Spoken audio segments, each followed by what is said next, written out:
you can even watch back. Giving players all the props or put them on blast. We don't give no hot takes, only talk facts. We're giving all our devotion, riding high on this wave of emotion. Going all out, yeah, cause this is our time. No, ain't no stopping us till we reach the finish line. All in, we came here to win. We're gonna give everything. S-I-C-K on the run. S-I-C-K, sick, sick. On fire, we're ready to fight. We'll bring the house down tonight.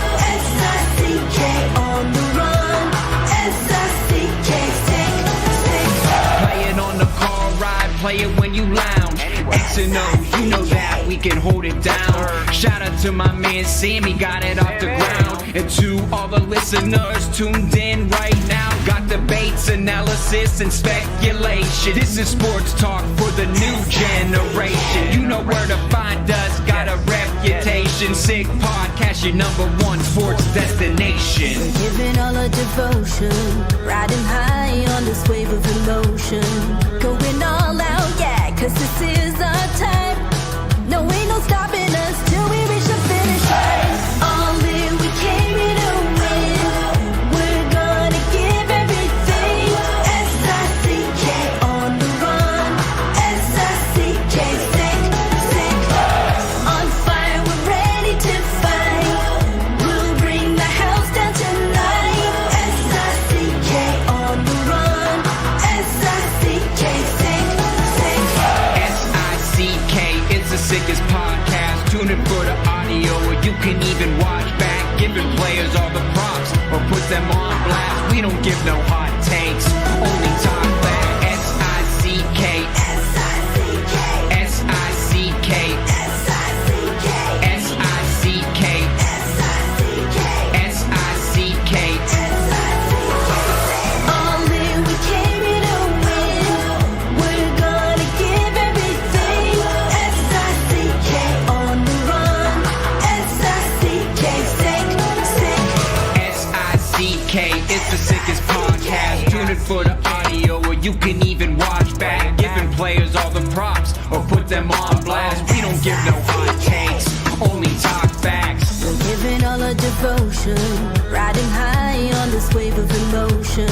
Going all out, yeah, cause this is our time. No, ain't no stopping us till we reach the finish line. All in, we came here to win. We're gonna give everything. S-I-C-K on the run. S-I-C-K, sick, sick. On fire, we're ready to fight. We'll bring the house down tonight. S-I-C-K on the run. S-I-C-K, sick, sick. Playing on the car ride, play it when you lounge. X and O, you know that we can hold it down. Shout out to my man Sammy, got it off the ground. And to all the listeners tuned in right now, got debates, analysis, and speculation. This is sports talk for the new generation. You know where to find us, got a reputation. Sick Podcast, your #1 sports destination. We're giving all our devotion, riding high on this wave of emotion. Going all out, yeah, cause this is our time. No, ain't no stopping us till we reach the finish line. All in, we came here to win. We're gonna give everything. S-I-C-K on the run. S-I-C-K, sick, sick. On fire, we're ready to fight. We'll bring the house down tonight. S-I-C-K on the run. S-I-C-K, sick, sick.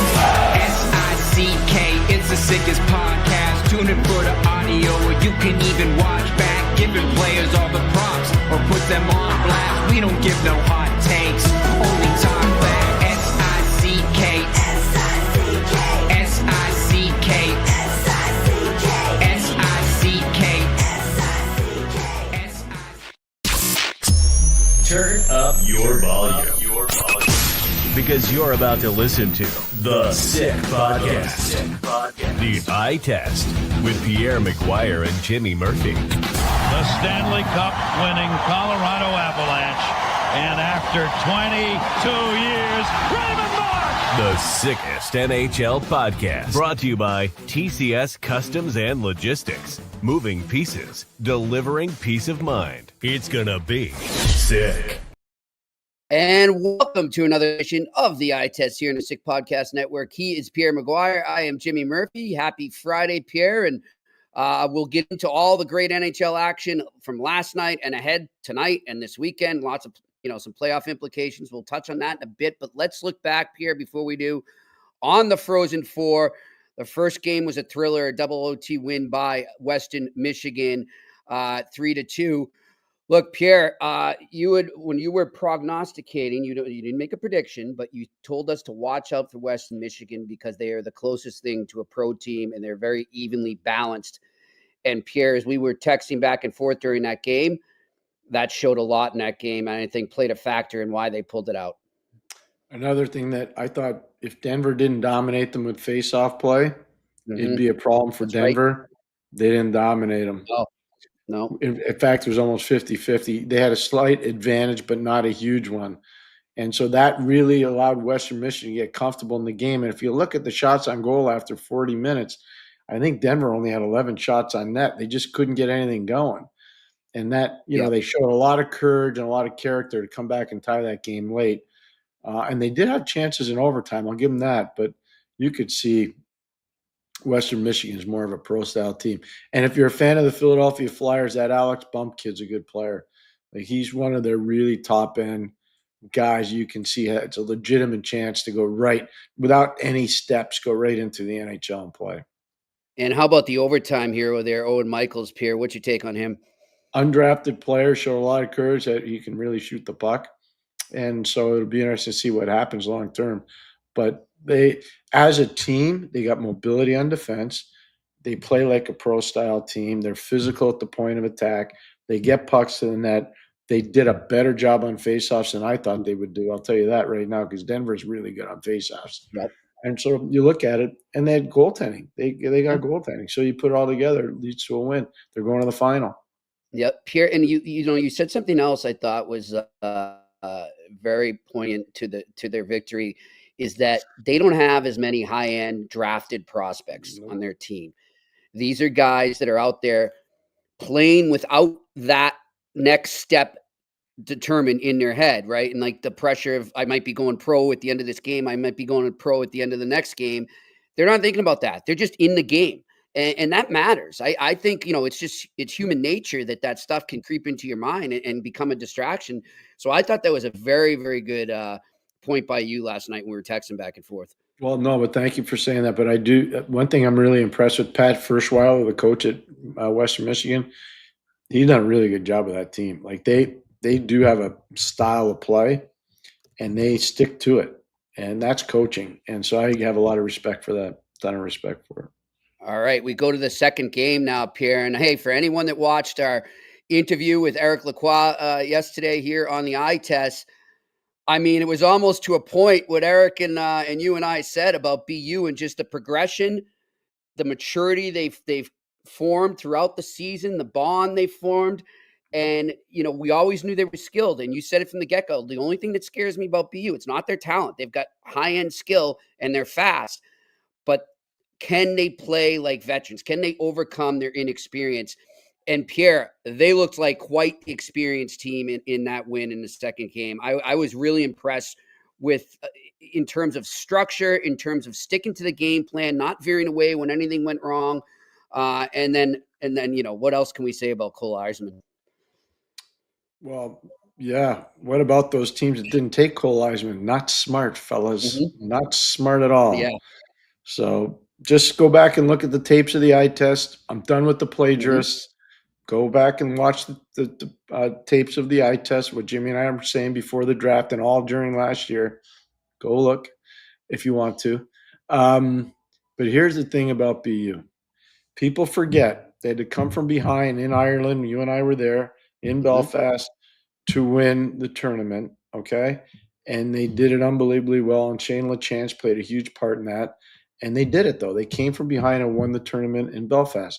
Then they won the Bean Pot. And it wasn't easy for them to win the bean pot, but they still found a way to win the bean pot. And so that's huge. They didn't win Hockey East, but they were competitive. So they've played these high-level games all year long. And, I watched them beat Northeastern once and lose to Northeastern once. And the game they lost to Northeastern, they got pile-driven. They got whacked like 5-1, I think, or 6-1. But they got whacked pretty bad. And my point on this is they've learned throughout the entire year what they have to do to win. And I think they're figuring it out now. I really do. Yeah. You're so right. It was almost like they were just sort of climbing this proverbial ladder throughout the year with learning experiences. And good on young kids like that to be able to take it and then apply it, Pierre.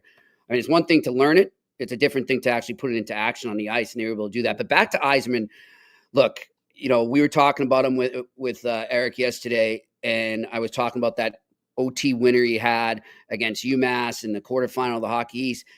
And man, he's just that release again. It's just, I don't know how you like track it if you're a goalie. I mean, it's just boom, it's gone, and it's amazing that he's able to do that still. Like, you'd think after a while people start to scout him, but he's just so good. He's good at hiding it, and he knows when to let it go. And like you said, too many teams are going to regret not drafting him. And, they didn't do something that you did during that draft. I remember saying, do they not realize, maybe he's all offensive, and maybe he's not the guy you want out there in the PK, or maybe he's not going to be the guy you want out there in the final minute to protect the lead. But if you're down a goal, you want him out there. And you know what else?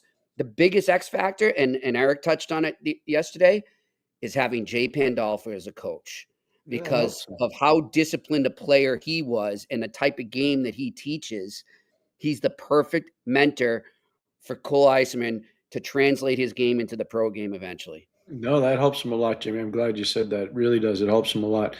The other thing about him is he needed to get disciplined, and you just touched on it. Jay Pandolfo is going to provide discipline. It doesn't hurt that he's replacing Macklin Celebrini on the power play, so there's big shoes or big skates to fill, and it doesn't hurt that he's getting pucks put on a tee by Cole Hudson, who's replacing his brother Lane Hudson.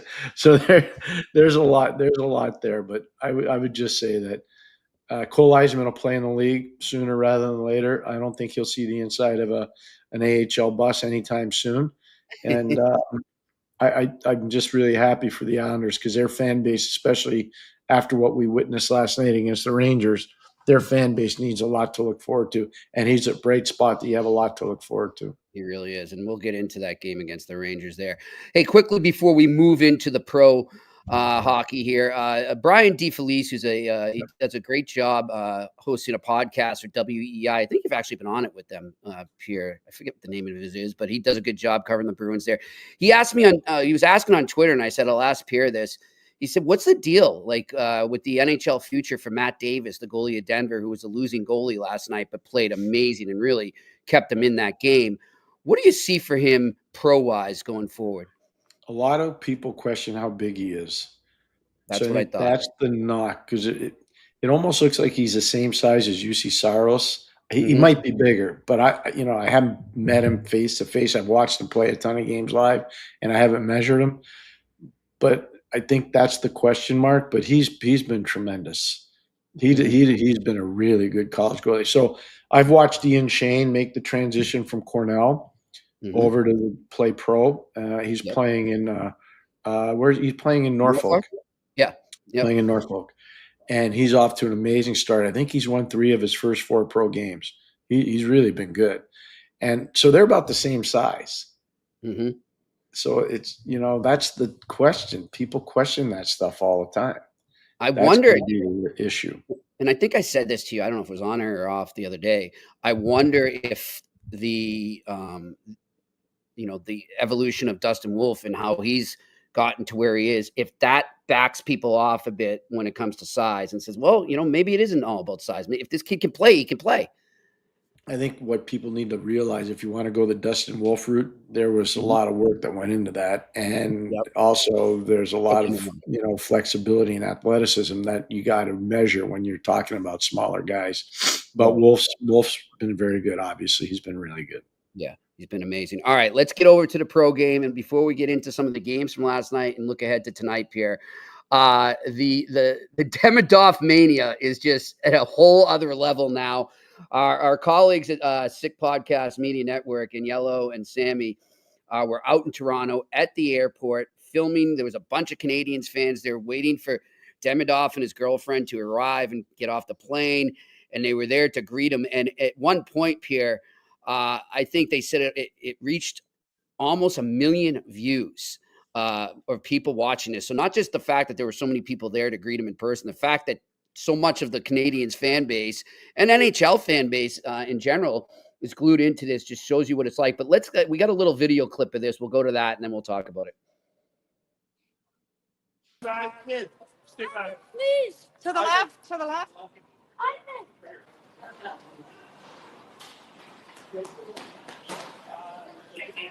Can't get to him, guys. Too many guards.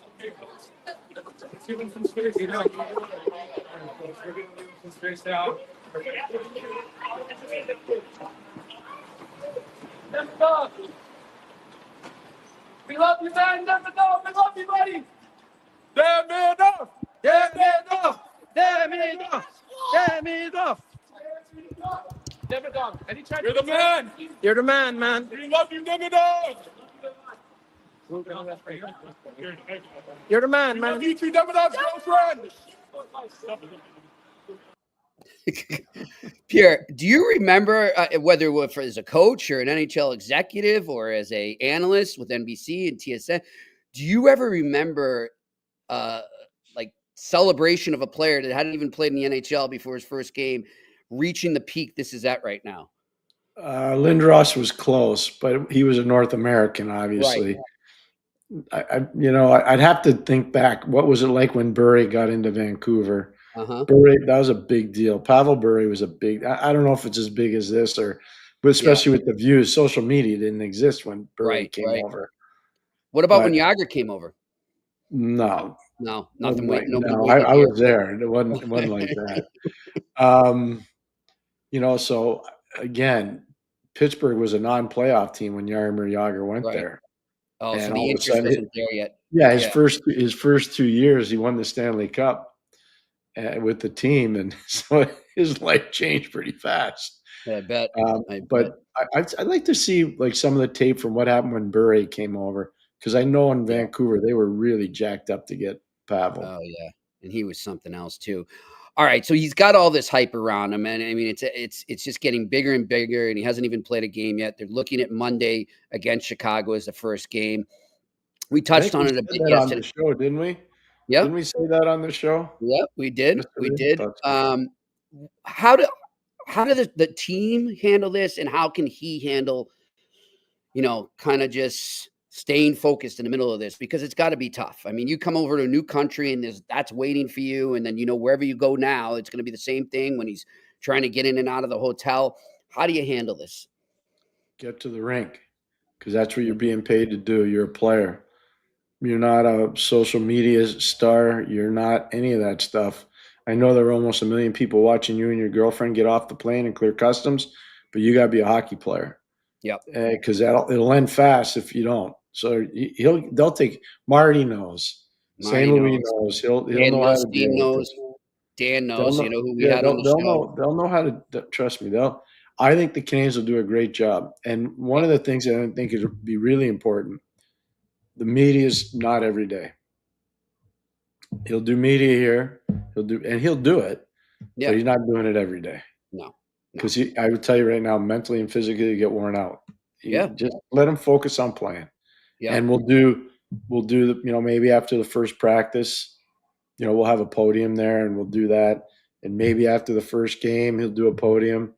But what happens if he doesn't do anything in the first game? Do you still want to do a podium with him? I don't know. Yeah. So you figure it out. But I think Chantal Maccabi being in Montreal helps a ton too, because she's played both sides of it. So she knows what she's doing. I'm not that concerned about that part of it. And by the way, we want to say hello to Chantal too. We hope she's doing great. The other thing too, I want to say, Pierre, and I think you'll agree with me, to all the fans watching us here. I mean, look, as we've said, there's no better hockey market than Montreal. We love your passion up there. But if he doesn't get a point in his first 2 to 3 games, and he's just adjusting. Be patient. Don't go from all the way up here to all the way down there. Just ride it. That's one thing I would advise fans. I know it's hard, but just be patient. He's human. I'd be more excited about the guys that have just been grinding it out for 79 games. Let's and look talk what they've about done. those guys, Pierre. Those guys deserve your respect and honor. Yep. This kid's coming in. Hopefully he's going to help him. And I think if he helps him, it's just better. It's awesome. Yeah. I don't know if we're going to help him much this year. We'll see. Nobody knows. You can think he is, but you don't know. But I know the guys are there now, Jimmy. Those guys are bringing it every single day. They are. And their hard work can be rewarded tonight, Pierre. If they win against the Ottawa Senators in any fashion, they will clinch a playoff spot. Pierre, that obviously is on the minds of them and the fans and the media and everything right now. You've been in these situations before, whether it's been as a coach or management. How important is it to clinch the first chance you get and not let that sort of hang over you as you go forward? I think that's such a good question. The answer is get it done, especially if you're Montreal, because you have been fighting. You had to come from behind to get back in the race. Then you're back in the race. Then you fell out of the race. Then you fought back to get back in the race. You've had all this disjointed stuff the whole year. And now all of a sudden things are pretty set. Just get in there, and then we'll start to work on rest management, or I guess they call it load management now. Yeah. We'll start to get some guys some rest. But I'm just telling you, the sooner you get it done, it's better for everybody. Yeah, I'm with you on that, because I know. Look, I mean, for all essential purposes, they're going to get in. If you look at the number of games, don't say that. No, but that's where I'm going. But they're not in, and they're not in till they're in. And look, we saw, like you referenced earlier, what happened on Long Island last night. Man, that was ugly for the Islanders. The New York Rangers, after just an ugly display themselves and giving up 8 goals the night before, go in and put a 9 spot on the Islanders. And I mean, the rivalry that is too. Just remember the goaltending situation for the Islanders. I was going to go there, and it was not a good goaltending situation for the Islanders. Obviously coming in and during the game. But look, they're not officially out, and you don't want to give them any little ounce of hope. You don't want that hope to start to grow and grow and grow.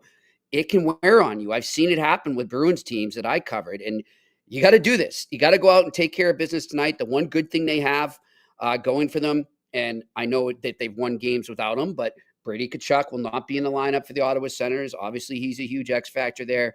And the other thing too is Ottawa games tend to have a home feel for the Montreal Canadiens. So I'm guessing there will be a good amount of Montreal Canadiens fans there backing them up. So that can help as well. If you look at this game right now, Pierre, just give me one key factor that the Canadiens have to pay attention to. I would be really wary of Stützle. I'd have a plan for Stützle because he makes so many players around him better, and it opens up a lot for the other players because he's so dominant with the puck. I'd also make sure that I had a presence on Sanderson. Those are 2 guys that have to be eliminated from the game. And I don't mean like hit and smashed and hurt. Yeah. Just you can't let them factor into the game. Yeah. You can't make it an easy game for either guy. And so those are 2 guys that I would be focusing in on. The other thing, I don't know who's playing in goal. Maybe you do. I don't know who's playing in goal for them tonight. But if it's Anton's going to battle like heck because he's trying to keep his job. It's going to be Ullmark. It's Sam Montague versus Linus Ullmark. So you want to get after him early. You can't let him get comfortable in that. No. So lots of shots early and get after him and create second and third chances. Lots of That's the big thing with him, man. There's one thing I notice is he can be rattled at times if you're getting. That's why you got to get him early. You do, because once he settles in, he's good. I mean, I've watched him in the American League in Rochester. Watched him obviously in Buffalo. Watched him in Boston a lot, like you did. And you got to rattle his cage early because if he gets set in, he gets better. He does. Speaking of rattling cages, one guy that I have a feeling tonight's going to have a big night, Pierre.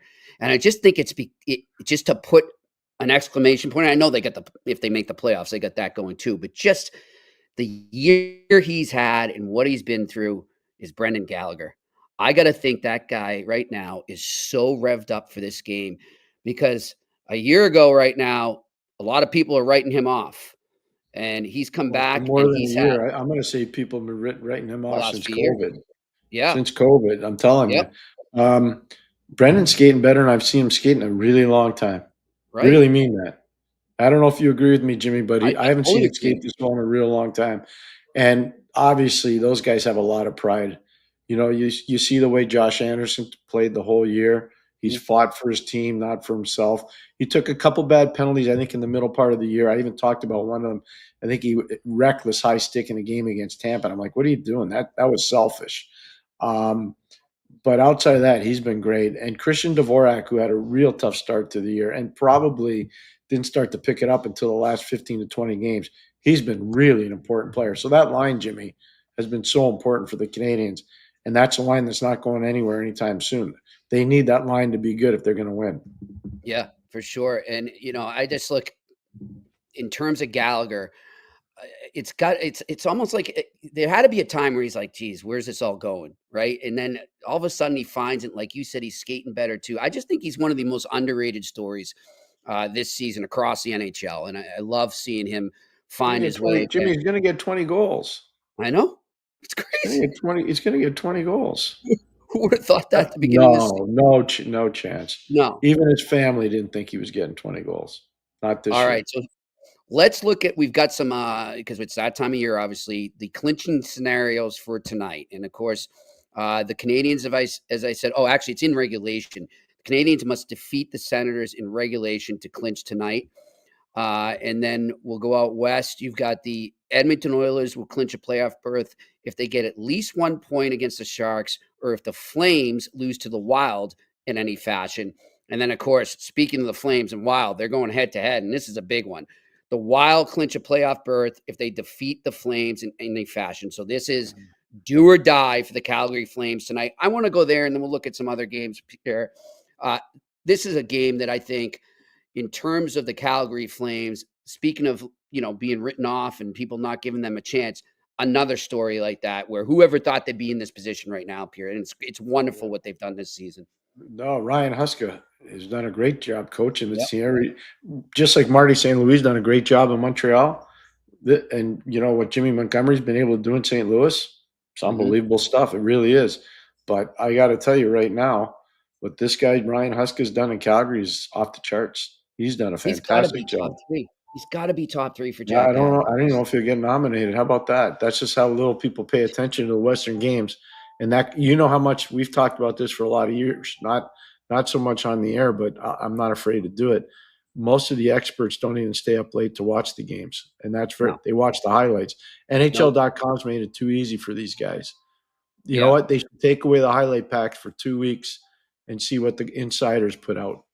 And you know what else too, Pierre? I don't think they read the clippings either. I mean, that's one of the things I was always taught, that like I wake up I'm going right through the whole league, making sure I'm up to date on everything, because I want to know what I'm talking about. And I want to understand, what the good stories are across the league. And that's just something you got to do. And I agree with you. I don't think enough people have been giving enough love to the Calgary Flames and what they're on the verge of doing right now, if they can stay alive with this game tonight.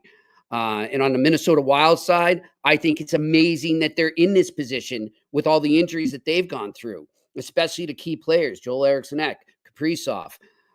They've battled so much, so it's a tribute to them, what they've been able to do, and whether they make it or not, I think they can hang their head high, not just because it's a great effort, Pierre, but also knowing, as you've pointed out numerous times, they've got that money coming off the books this off season. So this was almost like a bonus season, and I don't think a lot of people, maybe even some people there, thought they were going to get. But now they've had a great season now, and it can go even better if they can use that money that they're going to get in cap space this off season.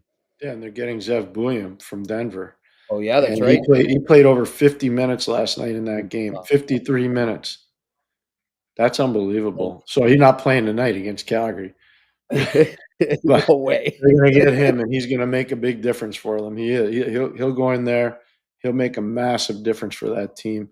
And they don't have – I don't know if Middleton's playing tonight or not, which is tough because he's had a really good year for them on the back end. I've been fortunate. I've been talking with the Minnesota guys just because Ray Shero worked there. For the last 4 years, Ray's been a senior advisor there.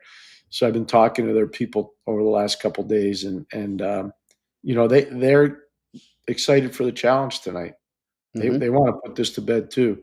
I think you feel better as a group when you have, Kaprizov back, you have Joel Eriksson Ek back, Marco Rossi starting to percolate again, which is really important. So we'll see how it goes tonight.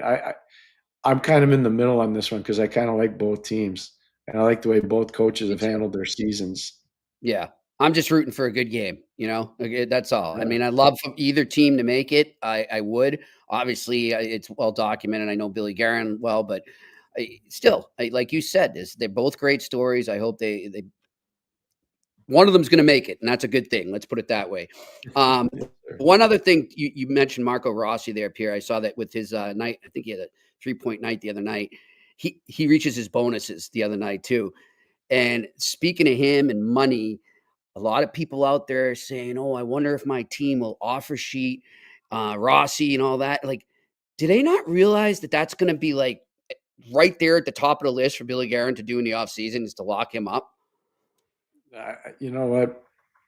I don't know how all this stuff starts. It's amazing. But again, do people do their research when they well, no, I think people got but Jimmy, to be fair, I think people got tantalized by what St. Louis did with Broberg and Holloway. So you and I knew that those guys were in peril once they brought in Skinner and Arvidsson, and we said it right on the air. And you saw what happened. They exposed their flank and they got run over. I still I'm still shocked that happened.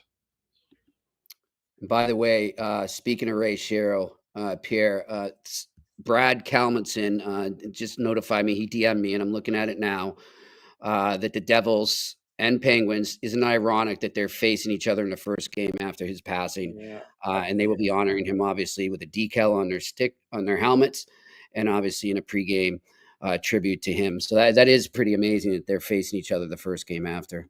I just did something before I came on with you for Pittsburgh TV that'll run, I think, in the pregame show today. And then I'm doing something with Paul Steigerwald tonight, who does an amazing job on their radio. So I'm doing that tonight. But yeah, no, I think for me, it's therapeutic because, as I said to you the other day after he passed, it's easy to talk about somebody that you cared so much about and all the great things they did. So it makes you feel like the glass is half full, not half empty. And so I was actually communicating with somebody in the Penguins organization, and they said to me, well, those were great stories. I'm like, that is part of how I get through this. If I didn't have that avenue, I wouldn't be on with you right now, to be honest with you. I'd have to be by myself somewhere. Everybody copes with stuff differently. This is how I like to cope with it. I did it when my dad got killed, and I'm doing it the same way, and it makes me feel better. It's true, Pierre. And when you said that to me, I actually took that approach after losing my two friends in the last couple of weeks, and it's helped. Like, I've been talking to a lot of our mutual friends and just telling stories, and you start cracking up, like, oh my God, I can't believe we did that. And what a good, and it does, it gets you through. And I won't lie, there were times where I broke down, but it's therapeutic for sure. I think it is. Remember the good times. And like I said, everybody mourns differently. So I don't think it's one size fits all. That works for me. It may not work for everybody, like, I'm not going to get into it, but when my dad got killed on our land up north, some in our family handled it one way and some didn't handle it as well. And there's never been any hard feelings. It's just, that's how it works. Everybody's different.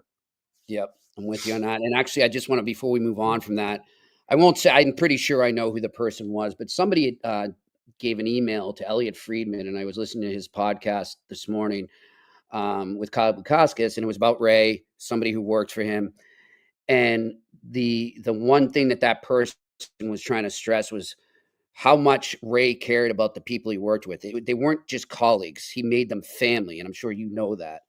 And it was really touching, and just the way he always checked up. Like, this person wasn't a management, wasn't, a player or anything, just somebody that worked with the Devils.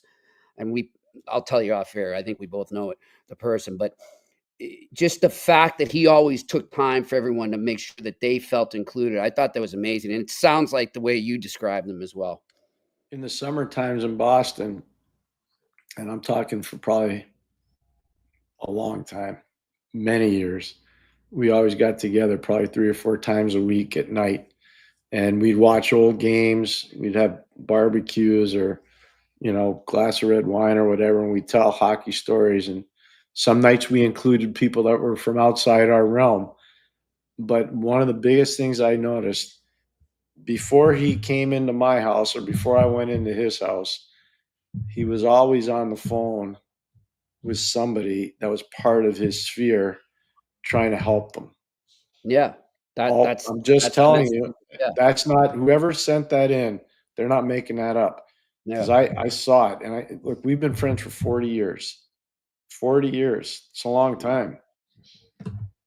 We traveled a lot, did a lot of great, amazing stuff together. And that whoever wrote that, good for them because that's appropriate. That's spot on. Right It's on. awesome. Good to know. Good to know.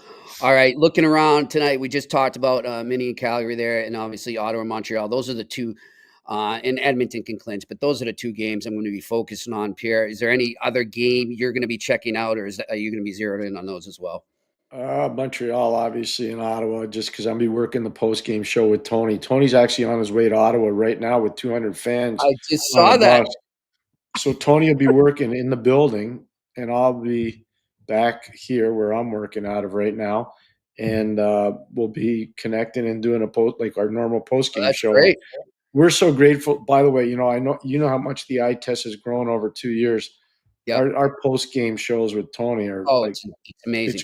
It's insane. It's great. Yeah. We're so grateful, but thank you to everybody that watches. It means a lot to all of us. Yeah. And Tony will be there, and I'll be here where I am right now. Yeah. So you're saying that too, Pierre. We've had these discussions before. Like, I mean, sometimes I just want to, and luckily you're a smart man, you're off it, but I just can't because of my job. Sometimes I just want to just block out social media. It can get so frustrating. There's You're so my much social media guru, Jimmy. Right. But you know what though? What you just said about the response you guys have on the post game there, and just that's when it's great. When people are utilizing the ability to be part of the moment, a game, a win or a loss, and just express their thoughts in a constructive way, which I see a lot of them do. I mean, I'm sure there's things that never make it to the air that they don't say because you're always going to get bad eggs. But I think that's a great thing. Like 20 years ago, Pierre, or even 30 years ago, when you've been in this business for so long, I'm sure you never envisioned the ability to be able to interact with your fans like that. No, like when I was a kid growing up, you'd listen to Ted Teven in Montreal. Mm-hmm. He was a living legend. You'd listen to Ted Blackman, and then Melnick came along, and he's more my peer group. He's a little older, but not much. Yeah. But I was working in the league when Melnick was really coming up, and he was a rock star at it. So you had these three large personalities, Teven, Blackman, and obviously Melnick. So when I was a kid, like we had the transistor radio, and my mother wouldn't let us bring it into our room at night before we went to bed because I'd always listen to Danny Gallivan and Dick Irvin do the radio games, and that's what I my mother would make us go to bed at 9:30 at night. Like those were the rules. Yeah. But so one time, my brother and I were roommates. We lived together until I went away, for sports. So I was like 14. For the first 13 years of my life, I lived with my brother all the time. Anyways, a good story. One day she came in and she heard the noise under my pillow. I had the transistor, and I was listening to a game. And my mom never hit us. Like she was the nicest lady, but she was so angry she wanted to whack me. So she went into grabbed one of my dad's belts, and I had the blankets over, and she whacked me with the belt. Oh, don't you dare! She never. I was laughing. And what happened was my brother Regan was laughing even harder because she didn't hurt us. She couldn't. She's a tiny little lady. So she said, "No, I'm not going to hit you anymore. I'm going to hit him because he's laughing at me." So she went back my brother. That's great. It's pretty funny.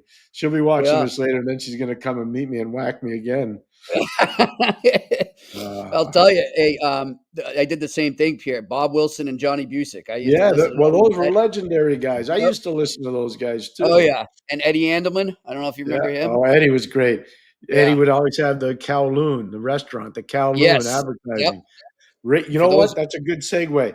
Ray Yes. and I, when we go watch the summer pro leagues in Boston, we would go to the Kowloon afterwards. In Saugus And Mountain. I would Yep. go there. Oh, yeah. Just because of Eddie. We'd heard Eddie Andelman speak about it, so we would go to the Kowloon. Let our listeners and viewers know too, Pierre, because they probably don't know what we're talking about, what it is, the Kowloon. Well, it's a Chinese restaurant, and I think it's still there. It's up still by there. It's up by Yeah. Saugus. It's And legendary. so we would, whether it was on the North Shore or whether we were on the South Shore, we'd always find a way to get to the Kowloon after the games. Yeah. And it was usually on, I think, Monday or Tuesday nights. So it was kind of a quiet night. Yeah. And we would sit there and we'd have, fried rice or You had wonton soup. Hockey Town right up the street, Yeah, but we'd have such a good time. Yeah, Hockey Town was on the other side. Yep, Right on the other side of the highway. Yep. You go there and you watch. But yeah, Ray and I do that a lot. That was a big Bruin. You must have known that was a big Bruins haunt too. It was huge. It was a huge Bruins hangout. Yeah, but I want to say, back in those days, like we were probably doing, I don't know, because Hockey Night in Boston was big too then, Jimmy. Oh, yeah. Yep. So we were doing tons of games in the summer, like watching, and he was going out and building his agent's business, and I was going out building my reputation as a scout and evaluator of talent. So we were always at games almost every night. But Monday or Tuesday was kind of like our Kowloon night. I remember we used to go there. Legendary. The Bruins actually during the Centennial, they did like 6 podcasts from there to celebrate and had all those old guys that would hang out down there. Oh yeah. Well, Ricky Middleton, Terry O'Reilly, all those guys. I don't want to drop names, but I'm sure Derek Sanderson was there. I'm sure Robert Gordonor was there. I'm sure Phil Esposito was there. Yeah. Like they had Wayne Cashman. They had an amazing array of people. Johnny Wensick. They probably had I can't even imagine the guys that used to go there. Yeah, and I'm sure they said, you can have this side of the restaurant if you want. Those are good days. Good days. All right. Speaking of great establishments and great companies, let's get to our sponsors here. And by the way, I want to say hi to McLean's Public House. We're hoping to be up there soon again. We'll keep you posted on that. TCS Customs and Logistics. You can unlock the full potential of your shipping operation with TCS Customs and Logistics. From around the corner to around the world, flatbeds to air freight, customs clearance to drawback consulting. TCS is a one-stop shop for all things transport, moving pieces and delivering a peace of mind. For a no-obligation customs or freight quote, contact sickpodcast@shiptcs.com. Again, that is sickpodcast@shiptcs.com. And, of course, Betway, our wonderful gambling sponsor, where you can still go with your first bet and go all the way. And even if you lose, they'll credit you up to $200, but you must be a new customer. This is only a welcome offer. So go right there to that QR code in front of you and sign up for your account and get that credit right there. Or you can go to the details section in the website and create your account there and redeem the welcome offer. The offer is only available for new customers. It is not available in Ontario right now. So if you're going to the Habs Senators and you want to throw a little action on Betway, do it before you cross the line here into Ontario. You must be 18 plus and please play responsibly. Let's go to the sick pick of the night. It's time for Sick Picks, brought to you by Betway. All right, I'm going to go right to that game in Ottawa because that's a game a lot of us will be watching. The Ottawa Senators and Montreal Canadiens. Canadiens are slight underdogs at plus 120 on the money line. However, if you think they're going to win in regulation and clinch that playoff spot, why not go on the website there on Betway, you click what's called game lines and look for the regulation line. And that will up it a bit. You can get it at plus 190. So you'll go from plus 120 to plus 190, but they got to win in regulation. If the game goes to overtime, you lose the bet. You can bet on it to go to overtime as well. As I've told you, it's called the draw. But my pick of the night is the Canadiens in regulation to clinch a playoff spot at plus 190. Let's get to our Q&A. What do we got? Vincent, what's up, Vin? Hello, gentlemen. No question today. I just want to say how grateful all of us eye testers are with how honest you both are with your experiences and feelings. Thank you, Vincent. We appreciate it. And, I love when Vince is on. I think he's great. I've never had the honor to meet him, but Vince is like level-headed. I know he's a passionate fan, not just of the NHL, but junior hockey too. So really appreciate that, Vince. Thanks a lot. It means a lot to Jimmy and I. No, I agree. I echo that sentiment. All right, next question. Peter Menderakos. Hope I pronounced it right.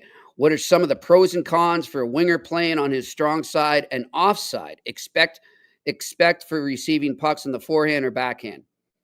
That's a big part of it. But also, the big part is sometimes if you're on your offside, you have to play with the puck in your feet a lot. It's not as easy as everybody thinks. Mhm. So that's a bit of an issue. The other thing, and this is one that a lot of people won't talk about, but I'll give you a glowing example. Let's just say you're a right-hand shot, you're playing on the left side. It's easy to not push the pace because you let the other guys go do the work, and then you come late for the one-timer for the cross diagonal.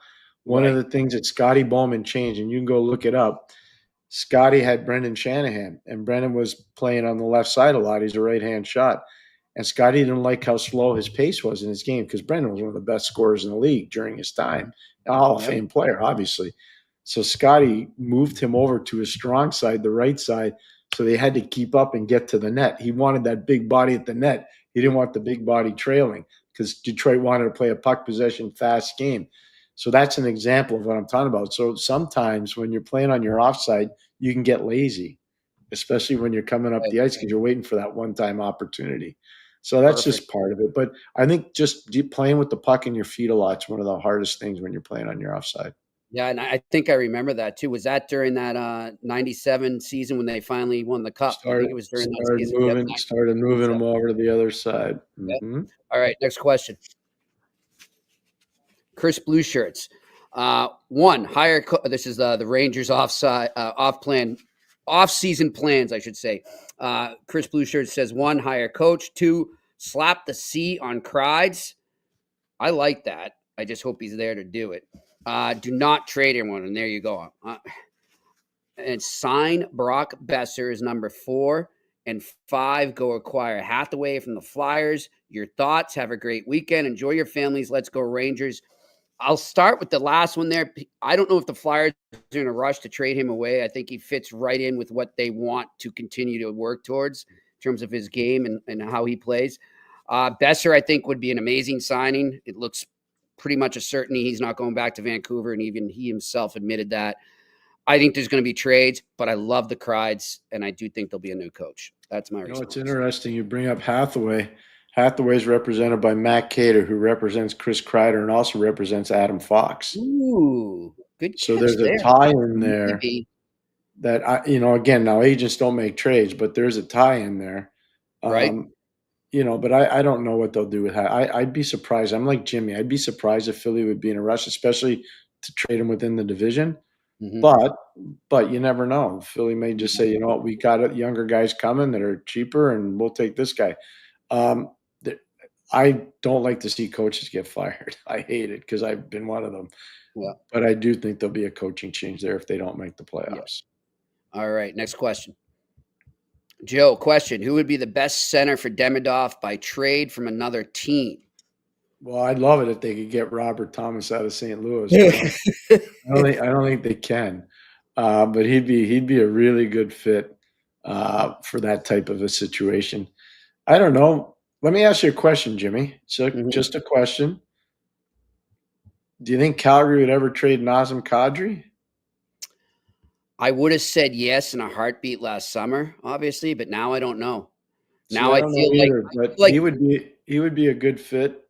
He would be great. I just feel like, and a credit to him too, that he reinvented himself a bit, and he made it clear to his dressing room and to coaching staff and management, I want to be part of the solution. And I don't know how you turn around and move him after he bought in like that. And then the other guy, and I don't know if Anaheim's ever traded him, but I'd go get Mason McTavish. But I don't think I'd be surprised if they would trade him.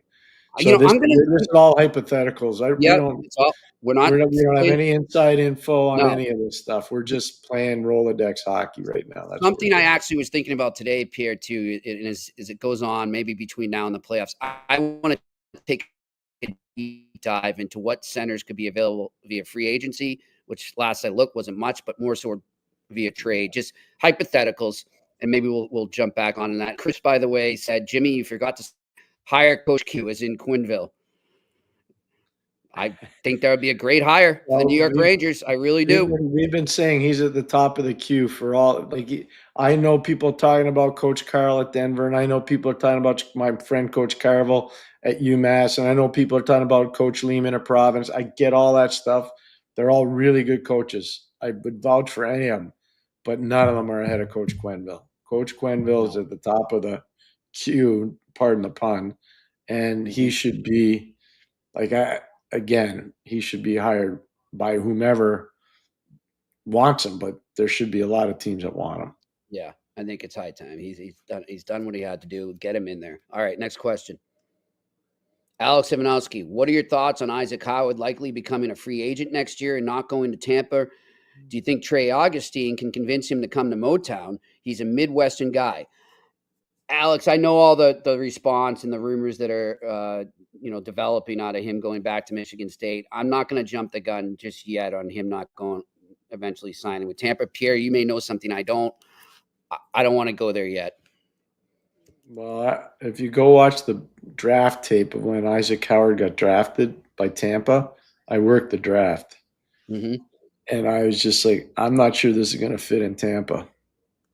He said that at the time. Interesting. He left Minnesota Duluth to go to Michigan State, so it's not like Michigan State's been his only college. Mm-hmm.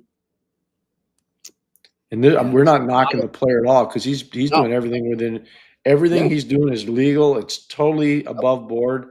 There's nothing wrong with any, and he had an amazing season. He did. We're not saying anything, nothing negative about the kid, except that this is what's happened over the last 4 years or last 3 years. Yeah. And I don't know what's going to happen after that. Interesting. So he's a really, really talented young man. Really talented. All right. Next question. Jack D. Gilermo. I hope I'm pronouncing it right. I apologize if not. Slaps lack of skating, moving his feet worries me. Do you see this becoming a problem as he takes on more and more responsibility? Jake, I don't know, Pierre, if you'll agree with me. I think he's improved in that department this year. No, he has. He's improved since the second half of the year started. He definitely has. But Jake's not wrong. That's going to have to continue to evolve. I had a player that was similar to that early in his career, Jaromir Jagr. Every one of us on the staff worked with him every day and pushed him. And eventually that was not a problem. And I think for Slap, that won't be a problem either. All right. Next question. Postnet on 130. Is Florida still the team to beat in the playoffs? Dallas is slipping some. Who are the front runners in the East and West? Any underdogs? St. Louis, Habs. It's wide open, in my opinion, Postnet. I like Toronto in the East. In the West, I don't know. I honestly don't. I don't have an answer yet for you. When Colorado has McKinnon back, and if they get Landeskog, I have a hard time thinking Colorado's not going to be tough to beat in the West. But Vegas will have something to say about that, and Dallas will have something to say about that, and maybe Edmonton will have something to say about it. We'll see. I wouldn't want to play St. Louis in the two first teams I don't round. want to play right now are the Habs and St. Louis. Yeah, no, I just wouldn't want to play those guys. So, we'll see. But my biggest thing is Montreal. What they've done this year, if they make the playoffs, they could do damage. I told this to Jimmy before we came on the air. Of all the teams that will play in the playoffs, there'll be 16 of them. The Canadiens will have the lowest pedigree in terms of playoff experience. They will. I'm sure they will. I haven't done the calculations, but I'll bet on it. They have a chance to win. Not win the cup, but they could upset somebody in the first round. Yeah. They could. Now, do I think they're better teams on paper than Toronto right now in the East? I don't. I don't think there are. I think on paper, you don't win on paper, but on paper, I think Toronto's got the best roster. All right. Next question.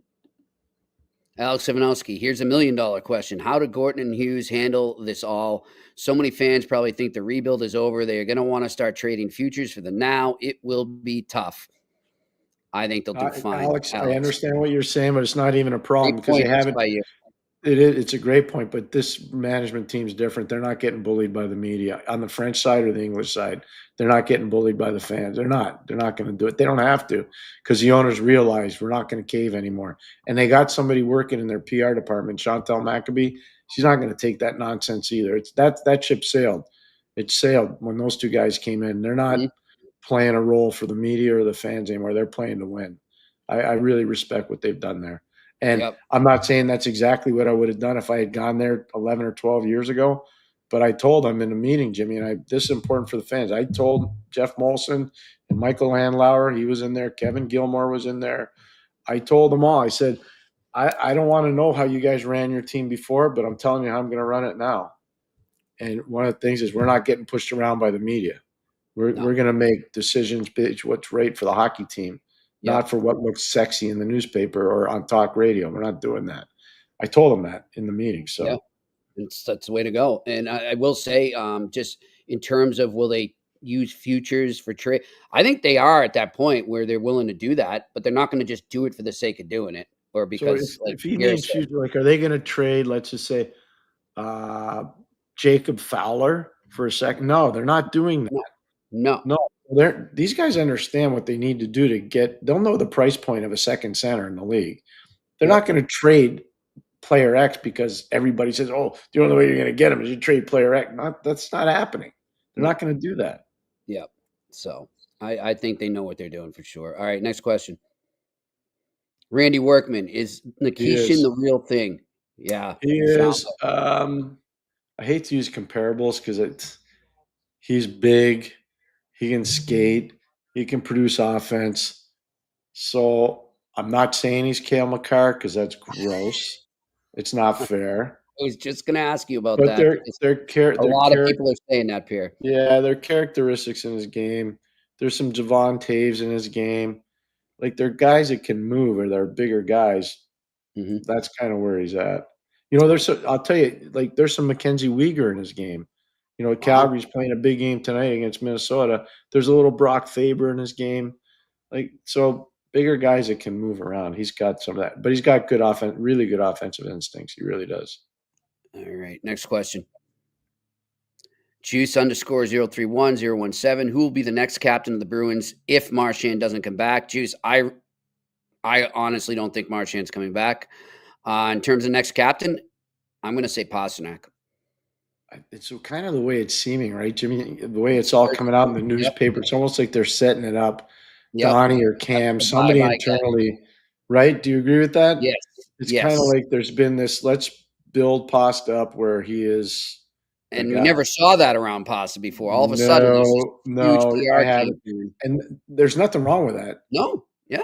I think that's actually the appropriate way to do it. But I think they're trying to create a situation where this is going to be Pasta's team, and he's going to get a lot of help from Charlie McAvoy.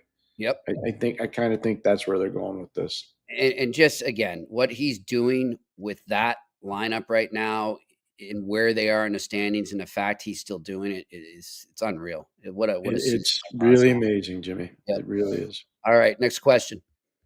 Postnet on 130. If the Habs play the Leafs in the first round, what are the comparables?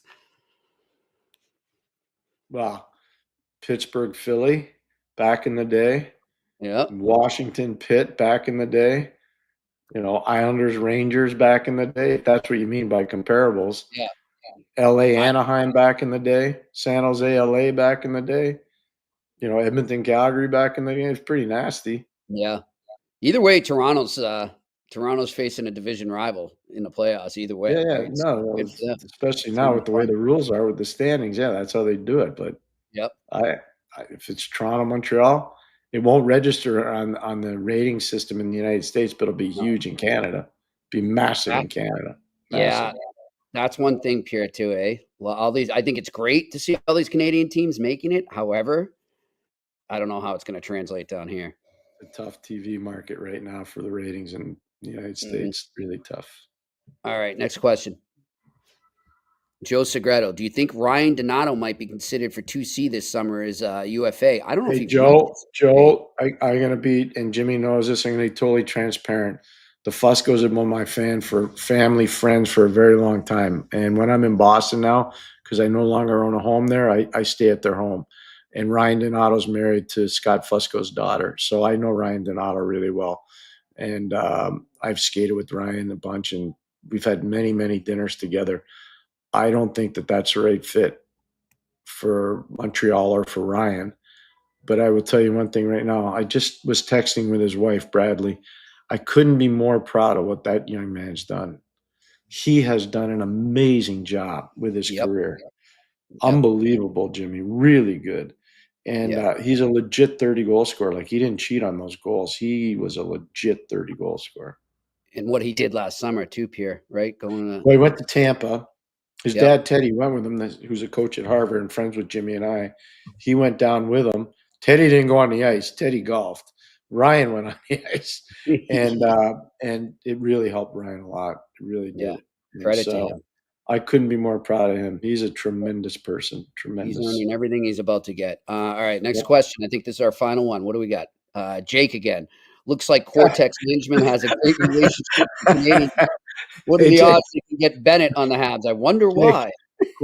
Cortex is a Montreal company, and Ken Hughes was the head of Cortex. So with the Saputo family money behind them. So I don't, they have a good relationship. Yes. Do I think Bennett's coming to Montreal? I do not.